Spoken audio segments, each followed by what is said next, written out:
Kwa nini mkulima anunue miche kwetu na si kuzalisha mwenyewe? Cha kwanza ni kuepuka gharama au riski itakayotokea endapo mbegu alionunua itakaposhindwa kustawi. Kwa hiyo cha kwanza ni kama sisi tunakusaidia wewe kubea risk ambayo ingetokea kwa wewe kuzalisha mbegu zako mwenyewe, kwa sababu mara nyingi mbegu hizi huwa ni gharama. Kwa hivyo kuzalisha mbegu zako kuna riski ya wewe kupoteza mbegu hiyo kwa shambulio la ugonjwa, labda gharama za kuendesha mpaka miche hiyo iko tayari kwa ajili ya kuhamishiwa shambani. Kwa hiyo sisi ni kama tunakusaidia wewe katika hatua ya awali ambayo huenda kwa wewe kuisimamia ingekuwa ni changamoto. Na kitu kingine ambacho tunashauri wakulima, labda kwa nini wakulima wanunue miche kwetu badala ya kuzalisha, mara nyingi tumekuwa ni watu ambao tuna shughuli zetu mbalimbali.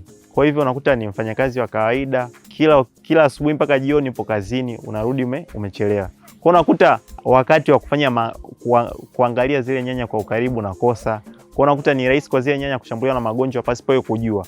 Ila unaponunua miche kwetu, ni wabobezi ambao tumejikita katika uzalishaji wa hii miche katika hali ya juu au katika ubora ulio juu, na hivyo kuhakikishia wewe kufanya kilimo chenye tija na faida huko mbeleni.